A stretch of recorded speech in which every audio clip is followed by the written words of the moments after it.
You know, when you first get your camera, everybody tells you, go out, get a 50mm prime lens. It's the lens you need next. Why? Because most people believe that a 50mm lens gives you the same focal length as your eye. And when they're telling you to go out and get a 50mm lens, they're normally talking about going out and getting a 50mm nifty 50. That would be like a 50mm f1.8. Well, I'm here to tell you though, with video, maybe that's not the case. Well, today we have the Sony 50mm f1.2. This is Sony's fastest 50mm lens. Let's go ahead and talk about why you may or may not need this lens. And stay tuned till the end, and I'll tell you exactly who should buy this lens and who shouldn't. And let's go ahead and talk about this lens next. So today I have the Sony 50mm f1.2. I've been able to use this lens for 2 weeks thanks to Sony sending it out to me to test out for you today. I want to thank them for sending it out and say that they get no thoughts or opinions on this video, and it's completely my own opinion. I'm going to tell you the good, the bad, and ultimately why I think some people will want to skip this lens if you're truly into videography.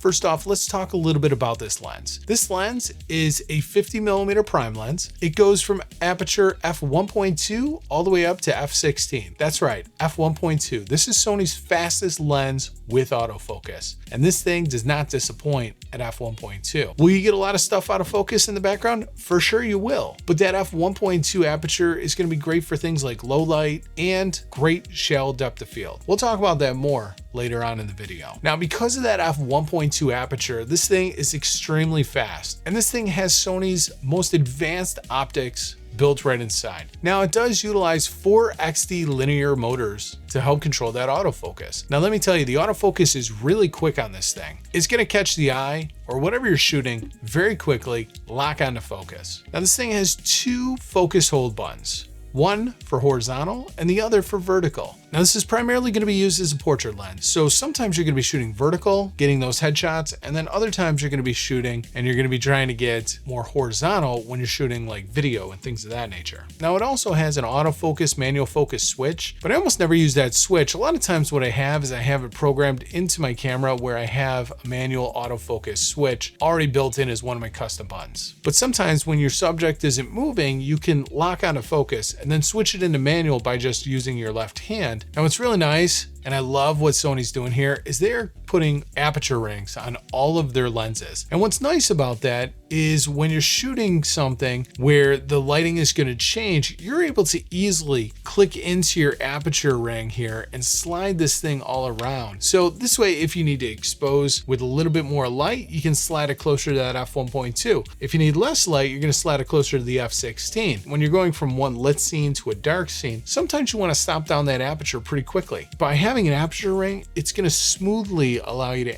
stop down that aperture really quickly. It is clickable and declickable, so if you're shooting portraits, you can switch this thing into a clickable sense, and you can feel the clicks of the aperture as you're adjusting it. Or you could switch it into smooth. You no longer hear any of those clicks, which is better for video work. Now, this has a nano AR2 and fluorine coating on it. Not 100% sure what those coatings really mean. I just know what they do, which is eliminate ghosting and flaring from the image. When you throw this lens hood on, which is a pretty big lens hood, by the way, that's going to help with the ghosting and the flaring as well. The lens inside it is also got that coating, so you know you're protected against some of that flaring. Now, this thing is dust and moisture resistant because it does have a rubber gasket on the back end, so this way you can take it out in semi-harsh conditions and you'll be able to have no trouble getting anything in on your sensor as long as you keep this lens attached. Now, this thing has 11 round aperture blades, and I'm not sure if you're going to be able to see it here, and if I've shot some B-roll, then I'll try and get some B-roll. But those round aperture blades are going to create some very nice pleasing bokeh, and for the price tag of this lens, I would expect there to be some really nice creamy bokeh here, especially with being able to go down to f1.2. Now, what we'll do is before this video is over, I'll go ahead and I'll back the camera up and we'll shoot this thing at 50mm, and I can show you exactly what this looks like shooting at an f1.2. You'll notice that most of my face will be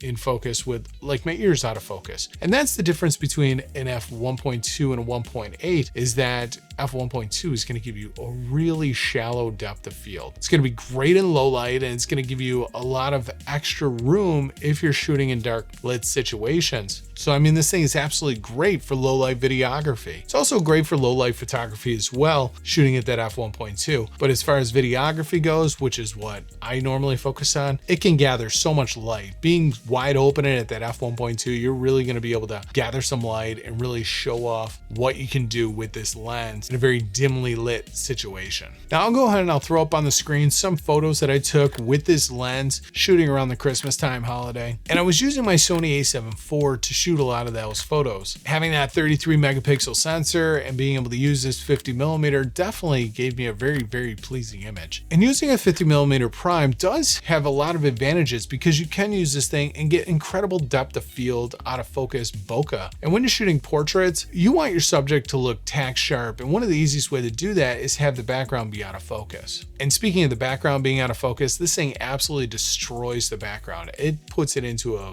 beautiful, gorgeous blur. So when you're shooting those photos or even video at f1.2, that background does virtually disappear, and it really does separate your subject from the background. You can totally feel that this thing is a premium lens just by picking it up. It's very heavy and very thick. I feel like this lens is not going to disappoint if you're looking for something that's going to last over time. I mean, this thing is a huge piece of glass. It comes in at 1.7 pounds or 778 grams. So, I mean, this thing is not going to be something that you're going to want to be lugging around all day long and not be using. Added to a camera that weighs 2, maybe 3 pounds, and you got yourself a 5-pound camera here. The real advantage to having a very heavy setup is you can get great image stabilization. So the heavier your setup, the more stabilization that you'll have when shooting video. Based on the size of this lens, this thing fits perfectly in my hands. As you can see, my hand fits perfectly around it. When you're holding it with the camera, it really gives you a premium feel. Having it and being able to shoot portraits with this thing has been an absolute dream to do.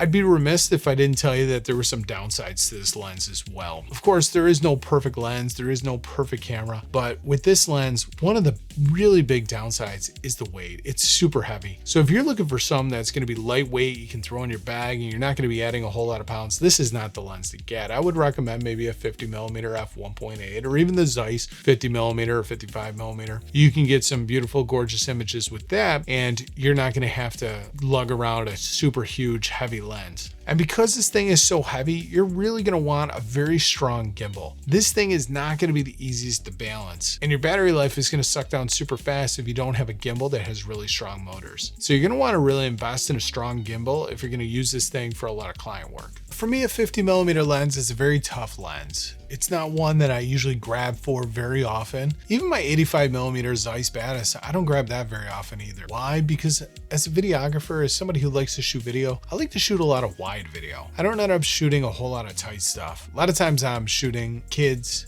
family, things of that nature, and I'm not really taking a whole lot of up close, tight portrait shots. Now, if I were going to be grabbing this lens, it would be for those tight shots that you see in a lot of shows and a lot of movies. And that's where this lens is going to shine. If you're looking for something that's going to be wide and show environment and things of that nature, this really isn't the lens for you. Now, the other downside on this thing, $2,000. That's how much this is going to cost you. $2,000 US. That is a pretty hefty price tag. Now, is this lens worth it? Is it beautiful? Is it gorgeous? You're damn right it is. But $2,000, you better be sure that you are serious about videography before you go ahead and drop that kind of money. You can go get yourself the brand new 24 to 70mm f2.8 G Master 2 version. That lens is going to cost you about $300 more, but you're going to have a much more versatile lens. This is definitely a lens that, for the price, is gonna be used by mostly professionals. If you are serious, if you got the bucks to spend on this thing, go ahead and get it. I think it does a great job. Now I'm gonna go ahead, I'm gonna throw this lens onto the camera. We've been shooting on my Sony a7S III with my Sigma 24 to 70 f2.8 lens. So what I'm gonna do is I'm gonna back the camera up, I'm gonna throw this lens on, I'm gonna put it at f1.2. You're gonna see exactly what this lens can do at f1.2 and how beautiful the image is gonna look. All right, so now we're back. I have the 50mm f1.2 on there at f1.2. How does the image quality look? Obviously, shooting in at an f1.2 versus an f1.4, I did have to put some ND on there because I want to keep the ISO at the same exact level. Before I get to who this lens is for, do me a favor. If you're enjoying the video, go ahead, smash that like button, and leave me a comment down below on what you think of the image quality coming out of this lens. And while you're down there, don't forget to hit that subscribe button and then ring that bell notification, as I'm going to get you more videos just like this coming up in 2023. So who is this for? If you're shooting somebody in like an interview setting, or you are shooting like a talking head video like I'm doing right now, this lens can work out perfectly well. If you're somebody who's typically behind the camera and it's easy for you to operate, this lens is going to do a fantastic job of giving you some beautiful images, even if you don't use it at an f1.2. This thing is also going to do great for weddings. So if you're somebody who wants to see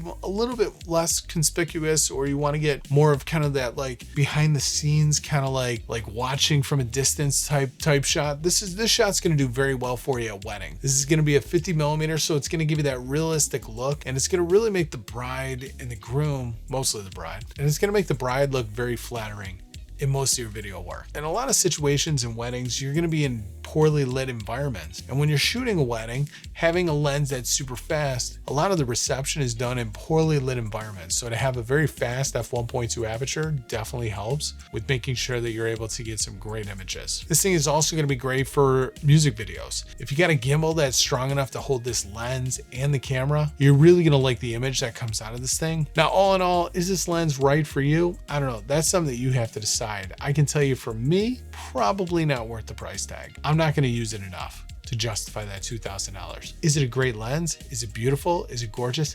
Absolutely. But at the end of the day, if you're not going to use the equipment, then it's just wasted money. If I'm not going to be using the lens, there's no point in buying the extra gear. Gear is great, but sometimes we acquire gear that we don't necessarily need. But if this lens is something that you've been seeking, if you're looking for a beautiful prime lens that can take amazing portraits, this 50mm does not disappoint. This is a very great, beautiful, gorgeous lens that takes exceptional images. I do want to thank Sony again for shipping this out to me, letting me use it for 2 weeks and a couple extra days. Had a little bit of a blizzard here, kind of got stuck in the house. So here we are shooting the video, and I do have to return this thing in the morning. So I do want to thank Sony again for their understanding. Really appreciate that. And thank you so much for letting me be a part of your world in 2022. What's up for 2023? I'm not really sure if we're going to keep doing like these sit down talking head videos. We're going to try and maybe do some more vlogs.